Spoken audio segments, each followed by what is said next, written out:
Bueno, continuando con esta serie de videos sobre el código sísmico dominicano, una vez ya hemos establecido nuestro sistema estructural y nos hemos asegurado que dicho sistema cumple con los artículos que hemos mostrado, pues procedemos a lo que sería la determinación de las solicitaciones sísmicas. Para obtener las solicitaciones sísmicas, primero debemos obtener lo que es las aceleraciones espectrales para periodo corto y periodo largo, o sea, S sub S y S1, para el caso de un 2% en 50 años, que es el periodo de recurrencia. Entonces, en este mapa estoy mostrando lo que es el mapa de, de la República Dominicana con las provincias que la componen. Nuestro país políticamente está dividida en provincias, son 31 y aquí tenemos los nombres de cada una de dichas provincias. Entonces, el país se encuentra, o sea, hay un mapa para obtener la aceleración espectral para periodo corto y para el periodo largo para el caso del 2% en 50 años, como se puede ver en eh, la siguiente figura. Eso es lo que llama el mapa de isoaceleraciones que está contenido en el artículo 11. Aquí tenemos el mapa para eh, aceleraciones espectrales para un 2% de 50 años. Aquí incluye toda la isla, la Hispaniola. La isla Hispaniola se llama a la isla completa, o sea que la componen Haití, República Dominicana. Entonces aquí tenemos la parte de la Hispaniola, perdón, de República Dominicana, donde están el mapa de isoaceleraciones. Aquí tenemos, aquí dependiendo en qué provincia estemos, la ubicación de nuestra estructura, pues seleccionamos del mapa la aceleración correspondiente. Para el caso, esto es para el S sub S, para el caso de S sub 1, que tenemos aquí, lo indica en el mapa número 7, el mismo, tenemos lo mismo. Dependiendo de de la ubicación, seleccionamos el punto donde, o sea, la línea de isoaceleraciones que coincida más con la ubicación de nuestra estructura. También hay que verificar si la estructura cae en campo cercano. El Código Sísmico Dominicano define como campo cercano si nuestra estructura se encuentra a una distancia de menor o igual de a 5 kilómetros dentro de la falla. O sea que en este mapa que estamos mostrando, la falla sería la línea entre punteadas rojas y lo que está en gris es lo que sería la zona de campo cercana.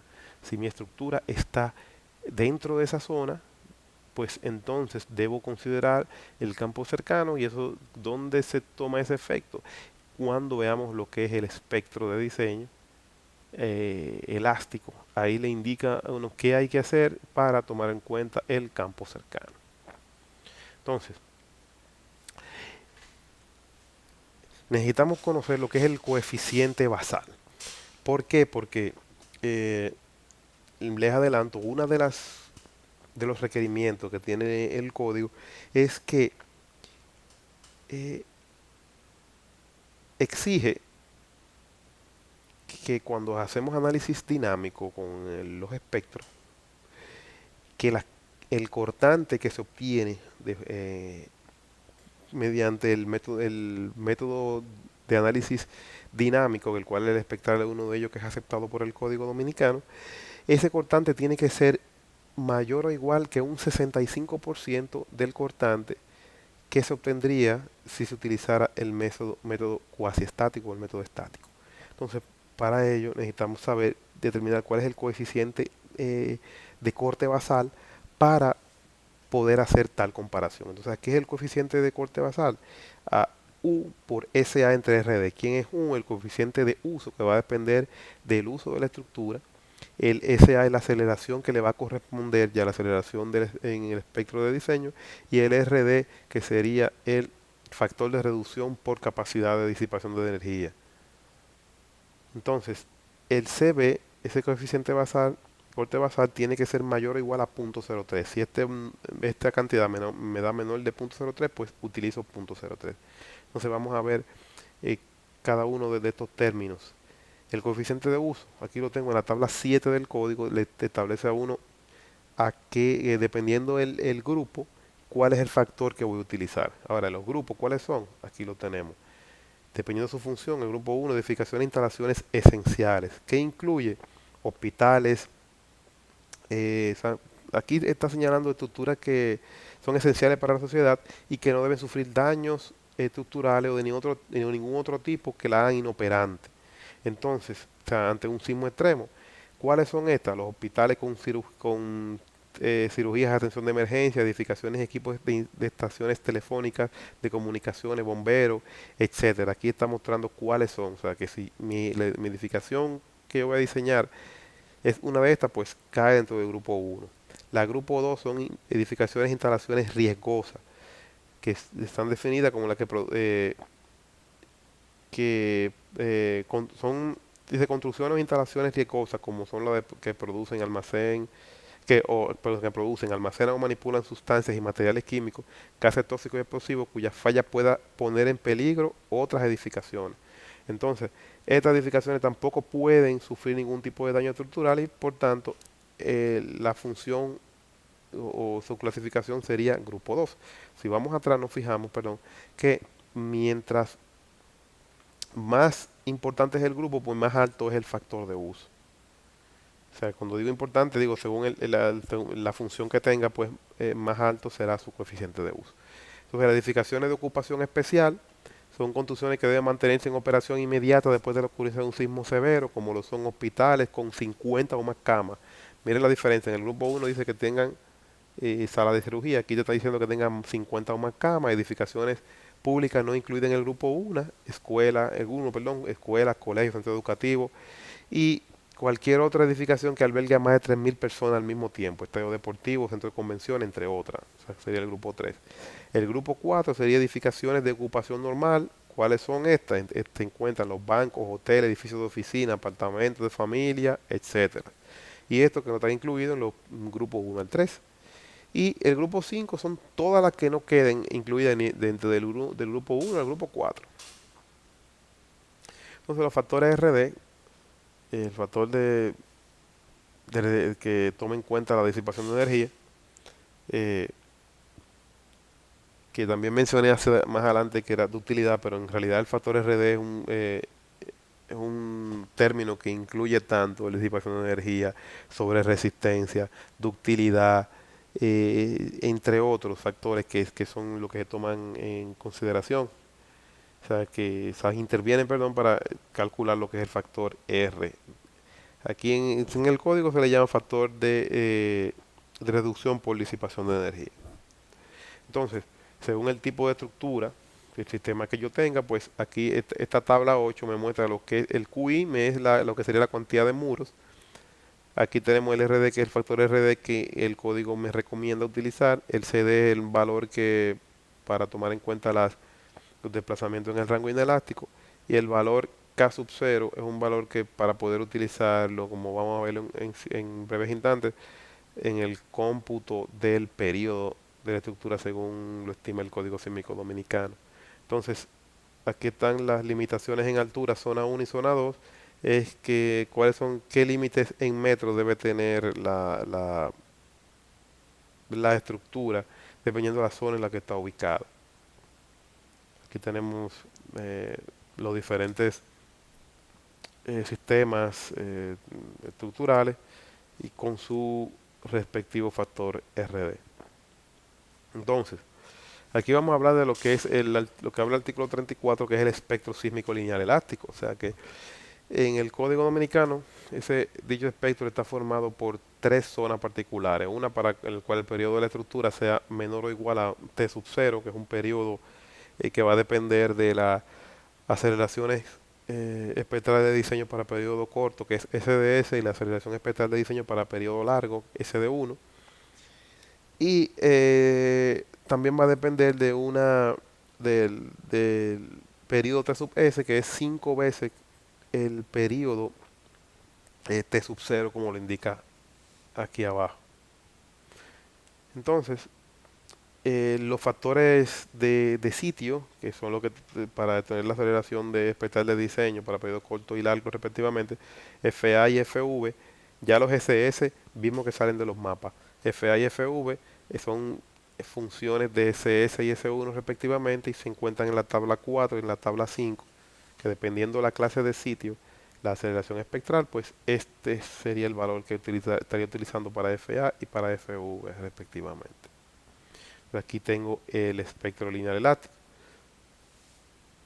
sísmico, perdón. Entonces aquí me dice el párrafo, para estructura localizada en el campo cercano, aquí me está diciendo que si es campo cercano, FA es, perdón, SAG es FA por SS para T menor o igual a T sub S y SA es FB S1 entre T para T mayor que T sub S. O sea que lo que me está haciendo, acuérdense que la aceleración SA va a depender, mírenlo aquí, de quién de SDS. Y SDS tiene un factor de reducción que es 2/3 para FA por SS. Aquí lo que me está diciendo si es campo cercano que no está al 2/3, o sea que es más alta, sería más alta esa aceleración. Y por tanto tenemos que, cuando ubiquemos nuestra estructura, cuando sabemos dónde está nuestra estructura, tenemos que determinar si se encuentra dentro de ese límite de más o menos 5 kilómetros a la falla sísmica. ¿Ok? Para determinar lo que sería el periodo con el cual yo voy a utilizar el periodo de mi estructura, el código te indica que en el artículo 40 cómo vas a obtener ese periodo. ¿Cómo se va a obtener el periodo? Aquí tenemos las expresiones. T sub T es K sub 0H raíz de DS y T igual a CTH a la X. O sea, es el menor de todas las expresiones. ¿Quién es K sub 0? Ya lo vimos en la tabla 8 que va a depender del sistema estructural. H sería la altura de total de la edificación y la raíz de DS es la distancia en metros de la dimensión en la dirección que se está tomando el periodo. Y CT y X van a depender del tipo de sistema estructural y lo está mostrado aquí en esta tabla. Estos valores, ¿cuáles son? Entonces, aquí es importante que el periodo debe computarse en ambas direcciones. O sea, hay que computarlo para la dirección en X y para la dirección Y de forma individual. El artículo 58 dice que hay que tomar en cuenta la excentricidad de más o menos un 5% de la máxima dimensión en planta en cada una de las direcciones. Eso es para poder calcular el cortante. Entonces, ya pasamos aquí lo que sería la parte del modelo estructural. La parte del modelo estructural, el código te exige que hay que tomar en cuenta los efectos de agrietamiento. El artículo 30 indica que unos valores recomendables que para tomar en cuenta dicho efecto, en el momento de inercia, la columna debe ser un 80%, o sea, la inercia efectiva sería un 80% de la inercia bruta. En muros un punto 80 también, columnas y muros el mismo, en mampostería 0.6 y las vigas un punto 6. En el caso de la área se quedan iguales, o sea que no tienen que ser reducidas. El peso sísmico, cuando me refiero al peso sísmico es para cuando vamos a tomar en cuenta lo que es la masa sísmica para el análisis dinámico. El código te indica que ese peso sísmico debe ser igual a la carga muerta de la estructura más un porcentaje de la carga viva. Aquí le indica uno, hay unas tablas que indican cuáles serían estos porcentajes, pero usualmente lo que se hace es que se toma directamente el peso muerto de la estructura más un porcentaje de la carga viva de techo o de entrepiso.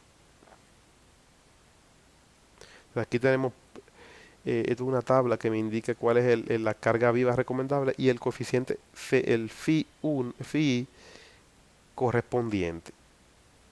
O sea que yo tengo que sacarlo de la tabla directamente este coeficiente. Entonces, ¿qué más pide el análisis? Que la estructura debe ser analizada separadamente en dos direcciones ortogonales, asumiendo el 100% de la carga sísmica en la dirección principal y un 30% en la dirección perpendicular. Esto es para tomar en cuenta los efectos más desfavorables.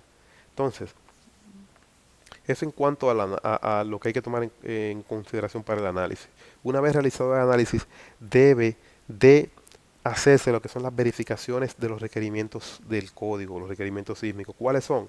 El artículo 67 indica que la fuerza cortante basal, yo lo que les comenté anteriormente, Si la fuerza cortante basal obtenida utilizando un método dinámico de análisis resultase menor que el 65% del valor asociado al método cuasi estático de análisis, todas las fuerzas serán amplificadas proporcionalmente de manera que la fuerza cortante basal ajustada al 65%. En otras palabras, si yo tengo que mi cortante basal por carga estática me dio 100 y por carga dinámica me dio eh, 45, pues entonces lo que tengo es un 45%. Tengo que aumentarle el, al- a la carga dinámica, aumentarle la proporción para que me llegue al mínimo el 65%. Eso es lo que me está indicando el código. O sea, hay que calcular ese factor de amplificación que va a ser mayor a 1, con el cual yo voy a asegurar que yo voy a tener mínimo un 65% en el cortante dinámico del cortante estático. Entonces el artículo 38 se refiere a las penalidades que el código impone si se presentan ciertas irregularidades. Por ejemplo, el artículo 38, la condición A se refiere a la torsión. Indica que cuando las relaciones de centricidad, o sea, del un extremo de la estructura sea si la razón entre el desplazamiento máximo y el promedio de los desplazamientos en la misma dirección de análisis corresponderían, si fueran menor de 1.2 veces, o sea, menor de 1.2, pues entonces no hay que hacer ningún tipo de ajuste. Si la relación es mayor de 1.2, el código te dice que tienes que reducir el valor de RD a un 65%. Si esta razón sobrepasa el 1.4, o sea que el código te dice que tienes que rediseñar. Aquí hay una ligera diferencia, por ejemplo, con lo que hace el código AC7. El AC7 no divide lo que son esta irregularidad de torsión en dos, lo que sería torsión y torsión, creo que le llama excesiva, algo así, ahora mismo no se me fue la palabra. Pero lo que el código en realidad lo que te dice, mira, si vas a tener esta torsión, vas a tener que aumentar la fuerza por en proporción mediante una fórmula que el código provee, pero en ningún momento este factor de amplificación debe dar menor, o sea, mayor de 3. Eso es lo que se refiere el código. El código dominicano es más estricto en ese sentido porque te dice que si pasa de 1.4 no te permite hacer otra cosa más que rediseñar, o sea que colocar más elementos de forma tal que se reduzcan las torsiones. ¿A esto que se refiere? O sea que estoy analizando en esta dirección, que sería el, el máximo que sería delta 2 entre el promedio, delta 1 y delta 2, tiene que ser menor de 1.2 veces. Si es menor de 1.2 veces no hay problema. Si está entre 1.2 y 1.4, reducir el RD. Si es mayor de 1.4, hay que rediseñar. Entonces, el artículo 38 en la parte B es si hay piso suave. El piso suave se refiere a las rigideces. Si hay problema de piso suave, hay que reducir el RD no puede ser mayor de 1.5. Si es piso débil, que es una vez se diseña para resistencia, también de 1.5. Si los elementos sismo resistentes no son ortogonales, pues hay que reducir el RD a un 70%. Y si tiene problema de aberturas perdón, si tiene problema de abertura de reentrante en planta, tiene que reducir el RD a un 80%.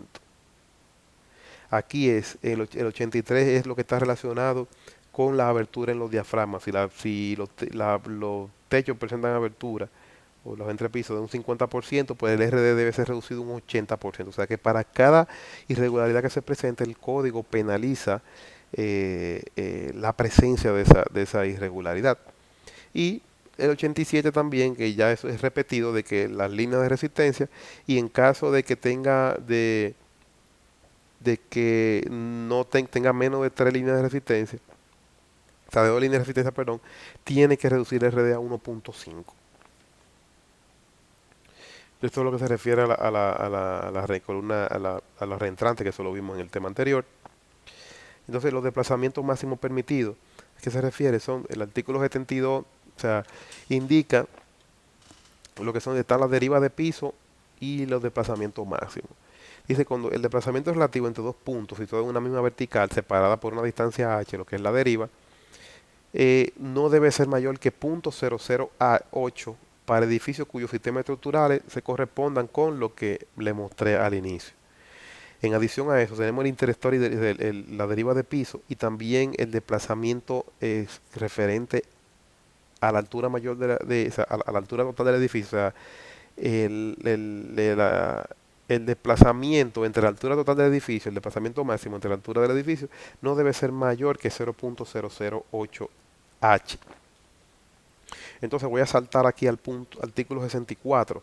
Cuando se habla de derivas o desplazamientos, acuérdense que una vez aplicamos el factor de reducción RD, es porque estamos considerando que la estructura incurrirá en lo que es en rango inelástico. Entonces el código toma la previsión para los desplazamientos e indica que los desplazamientos elásticos deben ser multiplicados por el CD o el coeficiente, el factor CD, que aparece en la tabla y se lo mostré hace unos momentos, para amplificar esos desplazamientos y considerar los desplazamientos en la zona inelástica. O sea que los chequeos deben hacerse, pueden hacerse tomando en cuenta el CD.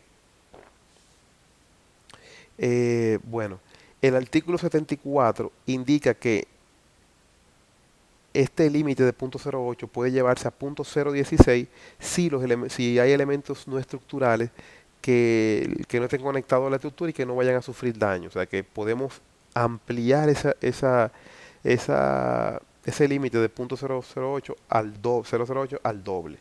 Eso es lo que el código indica.